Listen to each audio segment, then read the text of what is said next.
জনগণকে খেদমত করার সুযোগ পেলে মালিক নয়, সেবক হিসেবে কাজ করতে চায় জামায়াত ইসলাম। এমনটাই জানিয়েছেন দলটির আমির ডক্টর শফিকুর রহমান।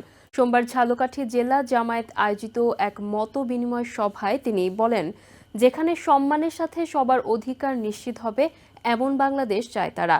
এ সময় ভবিষ্যৎ বাংলাদেশে শিক্ষাকে নৈতিকতা ও বাস্তবতার ভিত্তিতে সবার মাঝে ছড়িয়ে দিতে আশাবাদ জানান ডক্টর শফিকুর রহমান।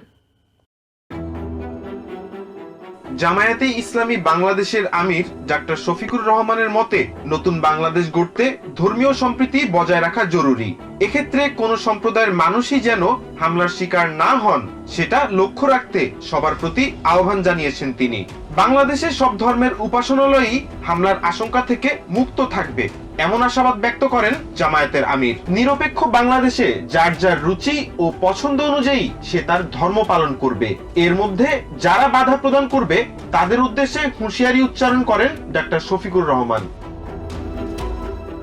বাংলাদেশের কোনো সরকারি বা বেসরকারি অফিস আদালতে কেউ কোনো ধরনের হয়রানি বা লাঞ্ছনার শিকার হবেন না। ভবিষ্যতে বাংলাদেশের সব শ্রেণী পেশার মানুষই তাদের যথাযোগ্য মর্যাদা পাবে বলে মন্তব্য করেন জামায়াতের আমির। দেশ পরিচালনার দায়িত্বে দলের যেই থাকবে তার সম্পদ পরবর্তীতে বৃদ্ধি পায় কিনা সেদিকে তীক্ষ্ণ দৃষ্টি থাকবে জামায়াতের।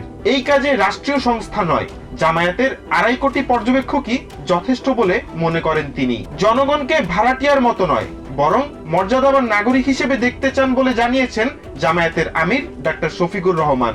তার মতে, শিক্ষা অর্জনের পর কেউ আর বেকারত্বের অভিশাপের মুখোমুখি হবেন না, এমন বাংলাদেশই দেখতে চায় সবাই।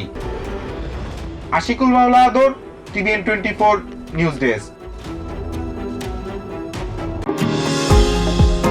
নিউ ইয়র্ক থেকে সম্প্রচারিত TVN 24 টেলিভিশন বিশ্বজুড়ে বাঙালির কণ্ঠস্বর।